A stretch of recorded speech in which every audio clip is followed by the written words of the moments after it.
Je vois que chacun respecte bien les consignes sanitaires, donc je vous demande de bien garder votre masque pendant tout le déroulé de notre conseil municipal. Je donne la présidence de l'Assemblée à Monsieur Abdelmajid Chelgaf, qui est, c'est un honneur, notre doyen, qui est le plus âgé des membres présents du conseil municipal.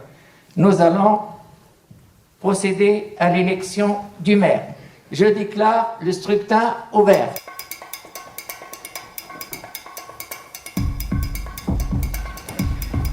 Je vous propose de procéder au dépouillement.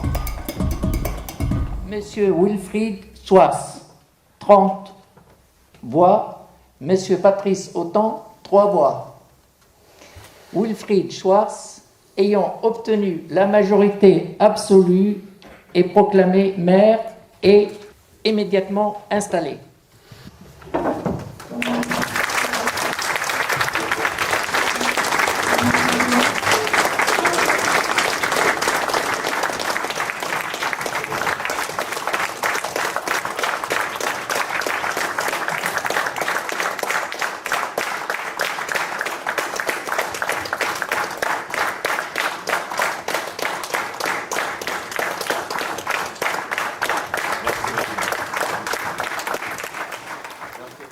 Mesdames, Messieurs, chers élus, chers collègues, vous écrivez aujourd'hui une nouvelle page pour notre commune. Cette page, c'est celle d'une ville verte, une ville dynamique, une ville que nous voulons solidaire. La majorité municipale s'appelle La Riche en commun, et ce nom a un sens, c'est celui d'un programme municipal inspiré par vos idées, qui a été élaboré avec les Larichois. Pour ces 6 prochaines années, nous souhaitons une gouvernance concertée. Les politiques publiques, en effet, aujourd'hui, doivent être concertées. Elles doivent être construites avec vous. Nous souhaitons une démocratie participative permanente et une forte communication avec les élus. Un budget participatif sera par exemple mis en place pour que chacun puisse être acteur des projets dans la ville. Des élus référents aussi par quartier seront désignés. Notre ville s'engage dans l'écologie et la protection de l'environnement. Et nous souhaitons inscrire en action concrète l'indispensable transition écologique de notre économie. Aujourd'hui, plus que jamais, nous prenons encore plus la mesure de consommer local, de construire des projets durables. Nous serons attentifs à notre cadre de vie et nous poursuivrons l'embellissement de la ville, avec l'objectif, par exemple, d'atteindre la 3e fleur. Végétalisation, arborification de la ville, poursuite de la valorisation du site des îles Noires, modernisation, rénovation de la voirie. Notre ville est celle de la solidarité et du vivre ensemble. Nous avons pu, et Majid en a parlé, et j'y reviendrai, mesurer l'incroyable élan de solidarité qui existe dans notre commune, lors notamment de cette grave crise sanitaire que nous traversons. Alors poursuivons en ce sens, en tissant des liens entre les générations, en étant solidaires avec nos aînés, en développant la santé et l'accès aux soins pour tous.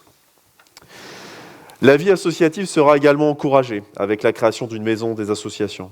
Le sport aussi, pour que notre ville soit labellisée ville active et sportive. La culture et le patrimoine, avec la construction d'une nouvelle école de musique, car l'actuelle est trop petite et l'offre doit se développer. Bien sûr, nous poursuivons le festival Itinéraire Bis. L'éducation, la jeunesse, avec la création d'un conseil des jeunes. La poursuite de nos actions en faveur de l'école de la République, le centre de loisirs Totem et ses nombreuses animations. Des crèches supplémentaires seront créées, notamment une bientôt, au cœur du quartier Plessis-Botanique. Il est primordial également que notre ville puisse bénéficier de commerces de proximité. Nos marchés, nos artisans doivent être confortés. Nous les aiderons lors du projet du tramway. Et ce projet sera l'occasion d'embellir notre cœur de ville et justement de redynamiser notre commerce. Il sera aussi rapidement question de l'avenir du géant Casino. Et dès mardi, je rencontre des représentants nationaux du groupe qui ont entendu notre appel à plus d'informations sur le site. Les transports seront au cœur de notre mobilisation avec le projet du tramway. Les comités de pilotage reprennent dès la semaine prochaine sur ce thème et les acquisitions foncières se sont poursuivies, même dans le contexte du Covid. Ce projet va engendrer de profondes mutations dans notre ville. Il devra être fortement accompagné et plusieurs élus participeront au comité de suivi de ce projet et seront en lien avec la population. La place du vélo sera renforcée avec une continuité cyclable notamment qui sera créée d'est en ouest. Alors notre ville, elle est parfois rebelle. C'est sans doute en raison de sa proximité avec Tours. La Riche doit sans cesse trouver sa place, s'affirmer. Sa place, elle la trouve aussi au sein de la métropole. Et la métropole doit être faite pour servir nos concitoyens dans le cadre d'une solidarité territoriale et non pas être faite pour se servir. Nous combattrons les individualistes et nous soutiendrons ceux qui veulent nous pousser vers l'avenir, porter de grands projets, ceux qui souhaitent une métropole de la proximité, de la participation citoyenne.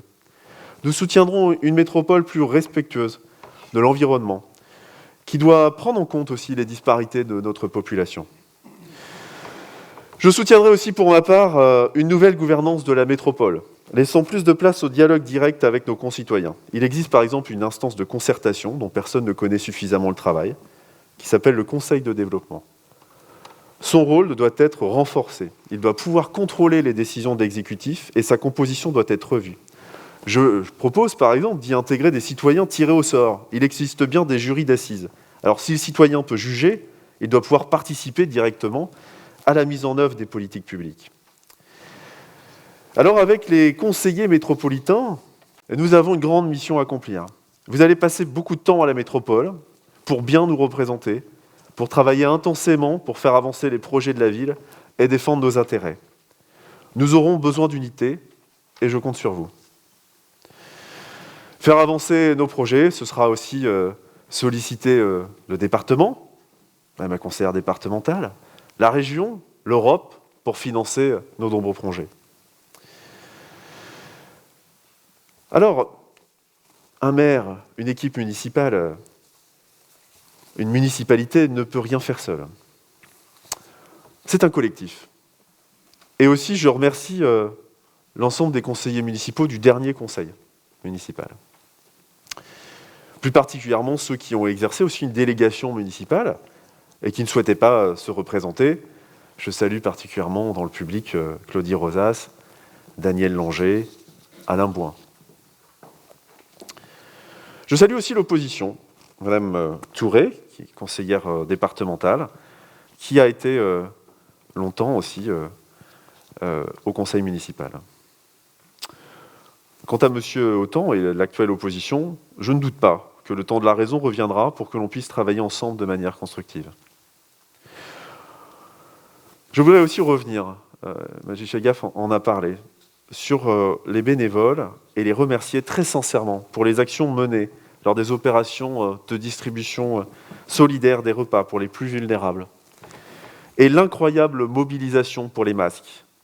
Merci en tout particulier à Sébastien Cassier, qui est dans la salle, que je vois, et Christophe Chalaï, que j'avais désigné chef d'atelier, mais bien sûr plein d'autres, tous ceux qui ont participé à cet élan, soit chez eux, soit dans les différents ateliers mis en place par la municipalité pour fabriquer les masques. Et bien sûr, Majid Chelgaf, les associations comme Un Pas Vers l'Autre, l'ensemble des citoyens qui se sont mobilisés pour aller porter des repas, aller faire des courses pour les personnes les plus fragiles de notre ville.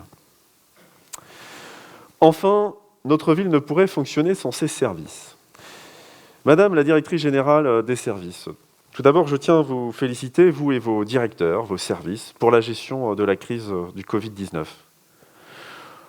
Beaucoup d'agents n'ont pas compté leurs heures et peu ont été confinés réellement.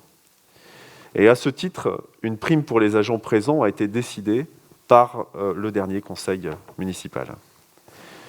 Madame la directrice, vous êtes à la tête d'une collectivité de plus de 200 agents. La Riche a une histoire, elle a connu 26 maires, je vais dire peut-être seulement 26 maires, depuis 1792. Et La Riche, c'est une ambition pour mener de grands projets pour l'avenir. Et Madame la directrice, nous comptons sur vous pour mener à bien vos services en ce sens. Et pour vous, j'ai à vous dire cette phrase. Si tu as raison et que tu le sais, laisse parler ton esprit. Et même si tu es en minorité, la vérité reste toujours la vérité. C'est Gandhi. Tous ici, présents, je connais votre audace, votre détermination. J'en suis le chef de file et j'en suis très fier, très honoré. Mais avec aussi le sens des responsabilités. Et lorsqu'on a le sens des responsabilités, et Majid Chelgaf, vous l'avez très bien illustré, il convient d'avoir toute l'humilité nécessaire pour avoir l'honneur d'exercer cette mission que la République nous offre. Je suis à votre service, nous sommes au service des Larichoises et des Larichois. Vive la Riche, vive la République. Je vous remercie. Je propose éventuellement à M. Autant s'il souhaite prendre la parole. Monsieur Autant. Ce matin, nous sommes toutes et tous présents pour la mise en place du nouveau maire et du nouveau conseil municipal qui avait été à ce jour suspendu depuis la pandémie du Covid-19. Depuis le premier et seul tour des élections dans notre commune, la gestion de la mairie continua avec les membres et le maire de l'ancien conseil.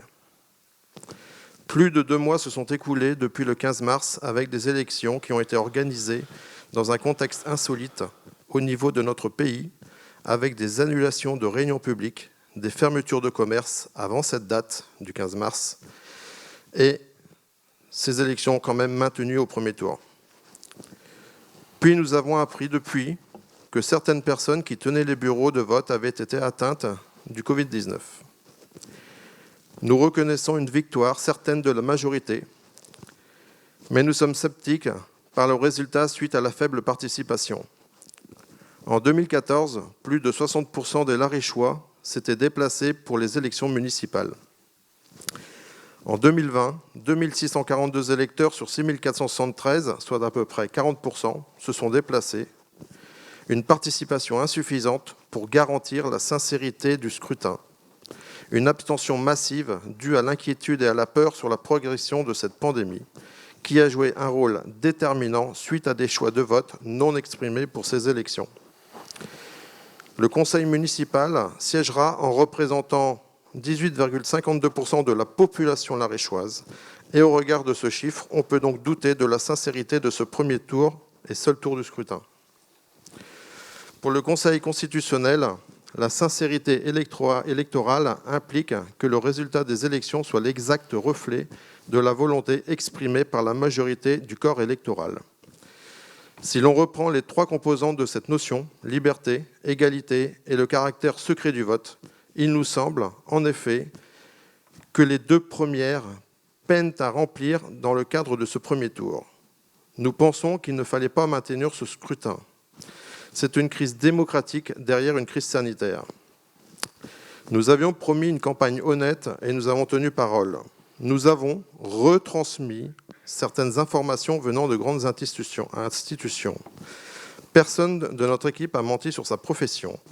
Nous n'avons pas eu recours à des adresses de complaisance et nous avons respecté l'environnement avec un affichage raisonné. Pour conclure, dans un contexte où les citoyens ne s'engagent plus en politique, cette crise marque le passage d'un nouveau cap en matière d'élection. Maintenant, il y aura l'après-Covid-19. Beaucoup de choses vont changer. Qui peut dire si les programmes proposés pourront être maintenus ? Notre groupe continuera son rôle d'opposition et veillera au bien-être des Larichois. Ce mandat ne s'annonce pas du tout facile et nous espérons, Monsieur le maire, de votre part et de votre équipe aussi, une réelle collaboration et transparence à notre égard. Nous vous remercions pour votre écoute.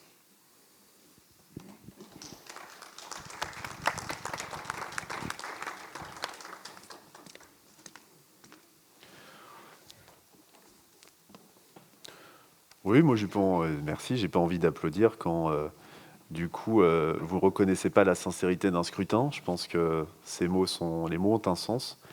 Pour votre information, la liste a obtenu plus de voix qu'en 2014, en nombre de voix. Donc sur la Riche, je crois qu'il n'y aura aucune difficulté, malgré l'abstention, vous voyez, plus de voix qu'en 2014.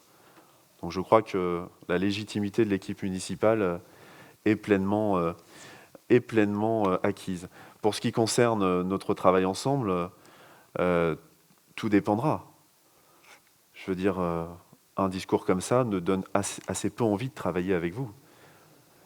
Nous respecterons donc le cadre légal et évidemment l'information des conseillers municipaux d'opposition tels que les textes le prévoient et uniquement en ce sens. Concernant les adjoints, je vous propose de fixer de pouvoir le nombre d'adjoints à 9. Je passe la parole à M. Ferreira-Puzos qui va nous indiquer la liste des adjoints. Et donc en 9e adjoint, propose M. Damien Mathéos. En 8e adjoint, Mme Rabia Hadjidj-Bouakaz. En 7e adjoint, M. Charles Thiou. En 6e adjoint, Mme Marie-Christine Darcier. En 5e adjoint, M. Habib Banès. En 4e adjoint, Mme Martine Alain. En 3e adjoint, M. Dominique Defive. En 2e adjoint, Mme Noura Kenani. Et en premier adjoint, moi-même, Philippe Ferreira-Puzos.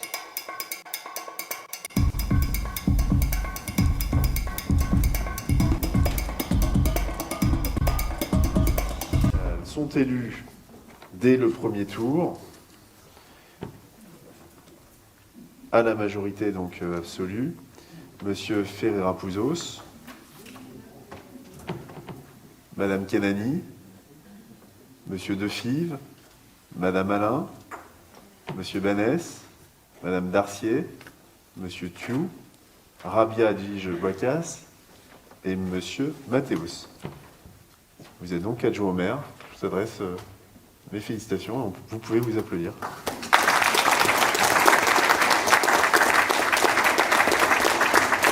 Je vais donc remettre au centre de la salle les écharpes aux adjoints au maire.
Encore à toutes et à tous de vos confiances, aussi à nos proches qui étaient présents dans la salle, conjoints, parents, amis, famille, qui aussi nous accompagnent dans notre quotidien pour servir les Larichoises et les Larichois. Merci à toutes et à tous.